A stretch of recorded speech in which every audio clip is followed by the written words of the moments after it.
This is a story about the success of IBM, an American icon in business, and also known as Big Blue for the color of some of its early computers.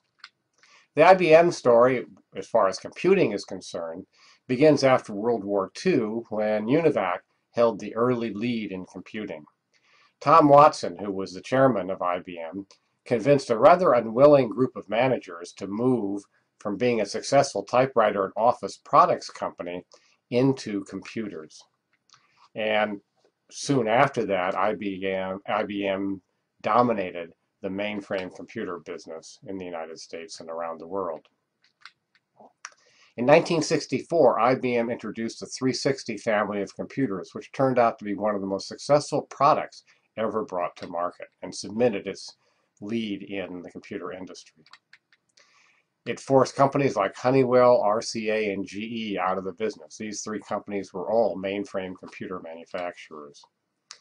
Ken Olsen founded a company called Digital Equipment Corporation based on the fact that at this time it became possible to build small computers that had a better price performance indicator than large computers, largely due to the ability to create central processing units with much less labor for a mini computer than was required for a mainframe computer at the time. In 1981, IBM came out with a PC and said it was okay for businesses, for managers, to have a small computer. Digital Equipment Corporation disagreed. It felt that time sharing, where you had a mini computer connected to a number of terminals, each operated by a different user, was the future. Ken Olsen said nobody really needs a computer on their desk. That was the wrong vision. And it eventually led to digital's downfall. Compaq computers bought Digital, Hewlett-Packard bought Compaq, and eventually Digital really disappeared through all those mergers. But there were problems back at IBM. Its revenues peaked in 1990 at $68 billion, a little beyond that. The troubling fact was that its main profit engine, mainframe revenues, dropped almost in half, from 13 to 7 billion. The board of directors turned to a man named Lou Gerstner, who was not really from the computer industry. He had been chairman of a consumer products company. Gerstner felt when he took the job that there was a 1 in 5 chance that IBM was going to survive. The problems were that severe. So what do you do in a situation like that? Well, Gerstner cut mainframe prices to try to stem the falling revenues. He also invested $1 billion in a new mainframe technology called CMOS, which he thought would dramatically improve the performance and lower the cost of mainframe computers. But most importantly, he rejected the prior CEO's plan for turning around IBM. His predecessor had suggested that IBM be broken up into a series of small companies. Gerstner's view, as a former IBM customer, was exactly the opposite. He said, you know, it's hard to deal with one company, but if I've got to deal with 4 or 5 companies whenever I have a problem in my computing division, then life is going to be a lot worse. I think as a customer, what I want is service. I don't really care who the service comes from. I want my problem solved. Okay? So IBM continued to invest in mainframes, and they still produce what people in the industry call big iron, but that's around a lot because of legacy systems that were developed on IBM mainframes 10, 20, 30 years ago, and believe it or not, are still operating today. And it's a very profitable business for IBM. They get almost half of their operating profits from it, even though it's a quarter of their revenue. So if you look at this point, you can see that IBM has gone through some rather rocky periods, but in fact, it is now surviving and doing quite well.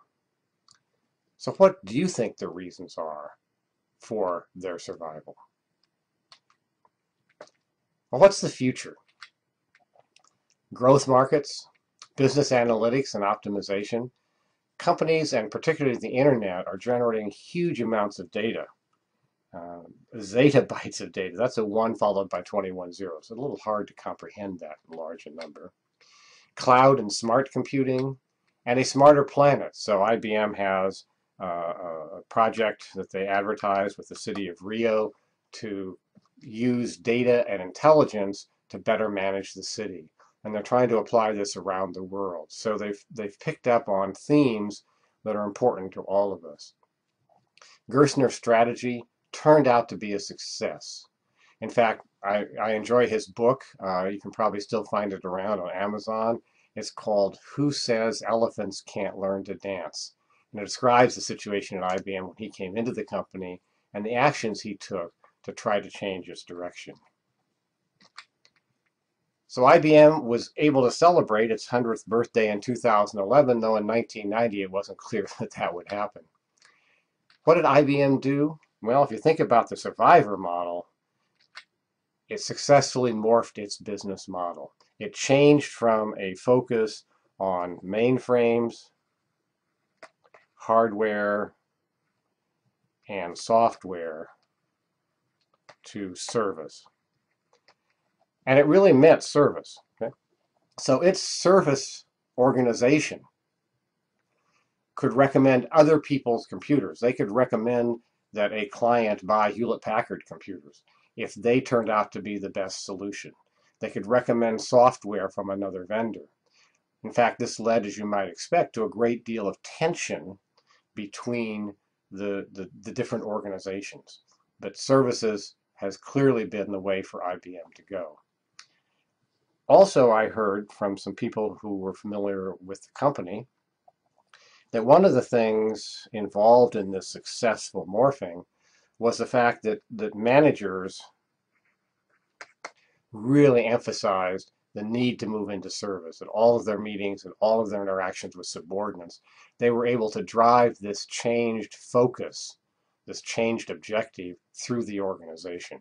And that was also key to a successful morphing of a business model. And we can say in the bottom line is that this strategy was successful enough that it did in fact lead to IBM's survival, and the company has been performing very well ever since it implemented this strategy. So at least for the next few years, I think that survival is guaranteed.